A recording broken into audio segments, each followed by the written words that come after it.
Church can provide effective small group ministries and outreach services to meet the needs in each believer's life. This momentum can then spread out beyond the walls of the church to the community. Here at Christ United Methodist Church, we pay our bills. We have a wonderful building to meet in. We support the Boy Scouts and the Girl Scouts. We support UMCOR, and through them we support needy people all over the world. We've all heard that the church is not a building, the church is the people, but this building is important to our ministry, and I saw that as I was on trustees. In addition to being a place where we can worship and have Sunday school, our building's used for something almost every day. We've got a preschool 3 days a week, Boy Scouts use it, Family Promise. We let the mission groups and other groups use the inn for their stays here, and so just a lot of things going on here. In October, we have families come to stay with us for the Family Promise program. And this is a program where we not only offer, the churches offer shelter, but they also offer meals and moral support. I read a statistic a few years back that 98% of families that go through this program stay in permanent housing at least 2 years later. So that's astonishing. It breaks the cycle, and by participating, you're truly being part of the solution. I'm here this morning to talk about the Social Justice Committee. This year we worked on such action items as working with the Utah Clean Energy to make sure those moving to solar power are not penalized by the energy companies. We've organized our church's Pride Week activities. We've participated in the National Reclaiming the Common Good activities and created a working group from our congregation who mobilized during the past legislative session to write legislators about issues affecting children and families. We hosted a social justice film series to inform and engage the congregation around issues such as global warming, immigration, and homelessness in youth. Yes, there's a lot of stuff going on in our world, and here we are gearing up for a new season, and there's a lot of work in our community to be done. So I'm here specifically to speak about Family Promise, and I wanted to, in a place of gratitude, thank you all for your continuing support through all of these years. Needless to say, this church is active and vibrant, and I'm proud to be a member. Christ Church is a place where a lot of good things happen, but it won't happen without money. And so when you're asked to pledge this fall, I'd encourage you to carefully consider the request and give as much as you can. And these are all things that your tithes and offerings support. And I just want to say thank you. Thank you from the bottom of my heart for everything you do that reverberates throughout this church. So this morning, I'm really here to say thank you for the support.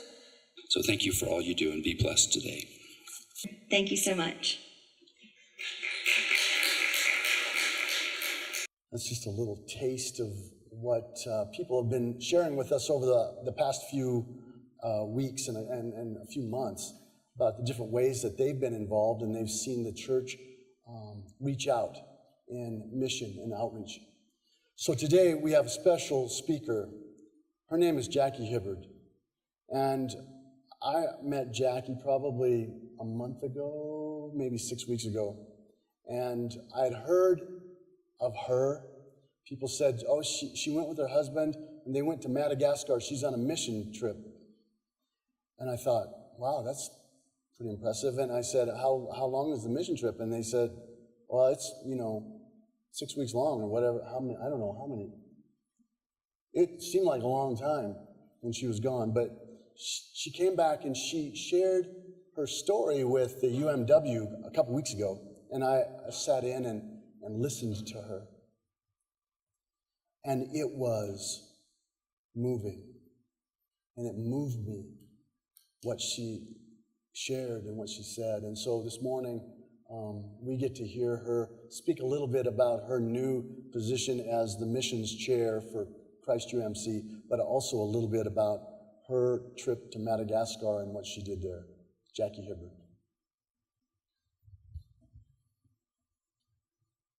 Good morning. First, I want to thank everyone for contributing to the general fund and providing funding for so many outreach programs that just a small portion of what you've heard about.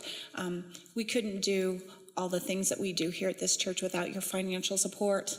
And thank you all for contributing to the building fund, not only for a beautiful place to worship in, but a great place to do all the work for outreach and missions that we do here in the church that you've heard about. It's astounding to me.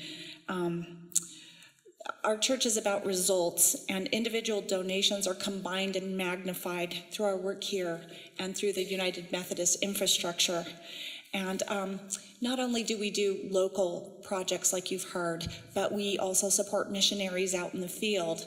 We support Catherine Parker, who's doing amazing work in Nepal. I also did a mission trip a few years ago in Nepal and right after the earthquakes, and they are in desperate need. And so it's really nice that we have people out in the field doing amazing work.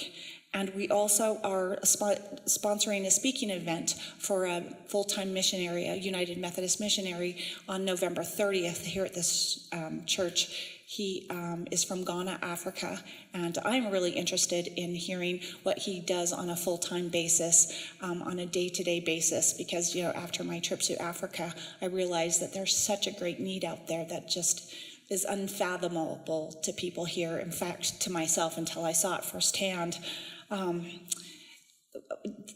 The women and the people of this church did 4 work days for the Days for Girls here this last year to help provide feminine hygiene kits that I personally took to Madagascar. I took about 400 kits, which I needed hundreds more. There's such a need that